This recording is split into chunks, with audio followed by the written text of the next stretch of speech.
ವಾಹನ ಸವಾರರ ಜೇಬಿಗೆ ಕತ್ರಿ ಹಾಕ್ತಾ ಇದೆ ಈ ಯುದ್ಧ. ಆಟೋ ಎಲ್ಪಿಜಿ ಗ್ಯಾಸ್ ಕ್ಲೋಸ್ ಆಗಿದೆ, ಚಾಲಕರು ಪರದಾಡ್ತಾ ಇದ್ದಾರೆ. ಶೇಷಾದ್ರಿಪುರಂನ ಟ್ರೂ ಗ್ಯಾಸ್ ಬಂಕ್ ಕ್ಲೋಸ್ ಆಗಿದೆ. ಬಂಕ್ನಿಂದ ಬಂಕ್ಗೆ ಆಟೋ ಚಾಲಕರು ಅಲ್ದಾಡ್ತಾ ಇದ್ದಾರೆ. ಗ್ಯಾಸ್ನ ರೇಟ್ ಕೂಡ ಜಾಸ್ತಿ ಆಗಿದೆ, ಜೀವನ ಸಾಗಿಸೋದೇ ಕಷ್ಟ ಅಂತ ಹೇಳ್ತಿದ್ದಾರೆ ಆಟೋ ಚಾಲಕರು. 300 ರಿಂದ 400 ರೂಪಾಯಿ ದುಡಿದ್ರೂ ಗ್ಯಾಸ್ಗೆ ಕೊಡೋ ಪರಿಸ್ಥಿತಿ ಇದೆ. ಯುದ್ಧ ಶುರುವಾದಾಗ ಆಟೋ ಎಲ್ಪಿಜಿ ದರ 59 ರೂಪಾಯಿ ಇತ್ತು, ಇದೀಗ 85-90 ರೂಪಾಯಿ ಆಗಿದೆ. ಹೀಗಾದ್ರೆ ಜೀವನ ನಡೆಸೋದು ಹೇಗೆ ಅಂತ ಚಾಲಕರು ಕಂಗಾಲಾಗಿದ್ದಾರೆ.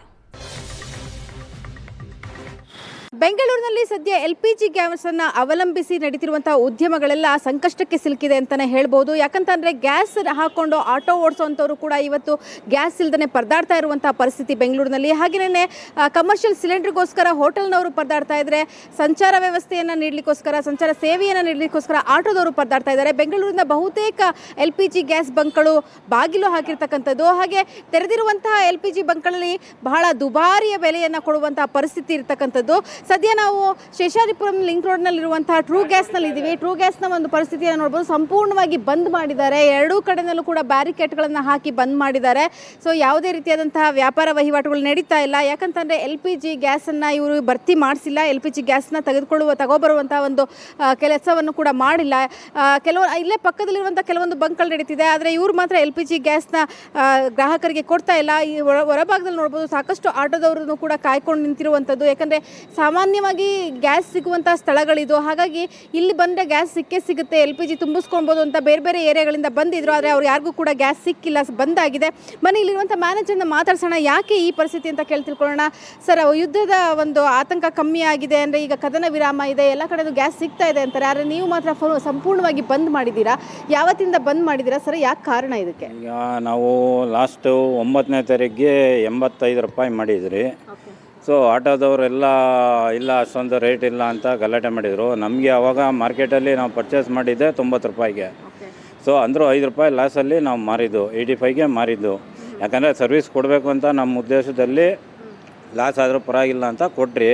ಬಟ್ ಆಟೋದವ್ರಿಗೆ ಅದು ಸ್ಯಾಟಿಸ್ಫೈಡ್ ಆಗಿಲ್ವೋ ಏನೋ, ಯಾರೋ ಒಬ್ಬರು ಬಂದು ಗಲಾಟೆ ಮಾಡಿದ್ದಕ್ಕೆ ಒಬ್ಬರು ಸೇರಿದ್ರೆ 10 ಜನ ಜೈ ಅಂತಾರಲ್ಲ, ಹಂಗೆ ಎಲ್ಲ ಜೈ ಅಂದರು. ಓಕೆ, ನಮಗೇನು ನಷ್ಟ ಏನೂ ಆಗೋದಿಲ್ಲ. ಸೊ ಈಗ ನಾವು ಮಾರ್ಕೆಟಲ್ಲಿ ಪರ್ಚೇಸ್ ಮಾಡೋಕೆ ಹೋದಂದ್ರೆ 115 ರೂಪಾಯಿ ನಮಗೆ ಕಾಸ್ಟ್ ಬೀಳ್ತಾ ಇದೆ. ಸೊ ಬಹಳ ದುಬಾರಿ ಬೆಲೆ. ನೀವು ಇದ್ದಕ್ಕಿದ್ದಂಗೆ ನೀವೇ ಹೇಳ್ತಾ ಇದ್ರಿ 90 ರೂಪಾಯಿಗೆ ನೀವು ಖರೀದಿ ಮಾಡಿದಿರಿ 9ನೇ ತಾರೀಕು. ಇವತ್ತು ಆಲ್ರೆಡಿ ನೀವು ಹೇಳಬೇಕು ಅಂತಂದರೆ 115 ರೂಪಾಯಿ. ನಮಗೆ 115 ರೂಪಾಯಿ ಬರುತ್ತೆ. ಬಟ್ ನಾವು 115ಕ್ಕೆ ತೊಗೊಂಡು ನಾವು ಏನು ರೇಟಿಗೆ ಮಾರೋಕ್ಕಾಗುತ್ತೆ ಇವ್ರ ಹತ್ರ, ಆಟೋದವ್ರ ಹತ್ರ. ಸೊ ಈಗಾಗಲೇ ಕೆಲವು ಕಡೆ ಎಲ್ಲ 100 ರೂಪಾಯಿ ಮಾಡ್ತಾ ಇದ್ದಾರೆ. ಸೊ ಅದಕ್ಕೆ ಈಗ ನಾವು ಆ ರೇಟಿಗೆ ಮಾರೋಣ, 100 ರೂಪಾಯಿಗೆ ಮಾರೋಣ ಅಂದ್ರೂ ಲಾಸಲ್ಲೇ ಮಾರಬೇಕಾಗತ್ತೆ ತೊಗೊಂಡು.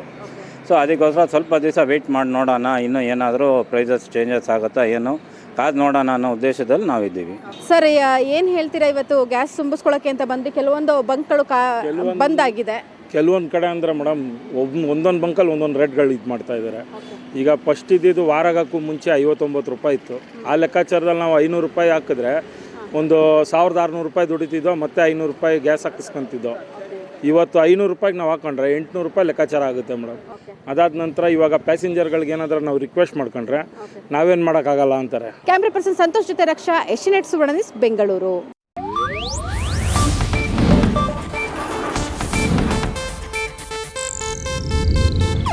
ಇದು ಏಷ್ಯಾನೆಟ್ ನ್ಯೂಸ್ ನೆಟ್ವರ್ಕ್ ಪ್ರಸ್ತುತಿ.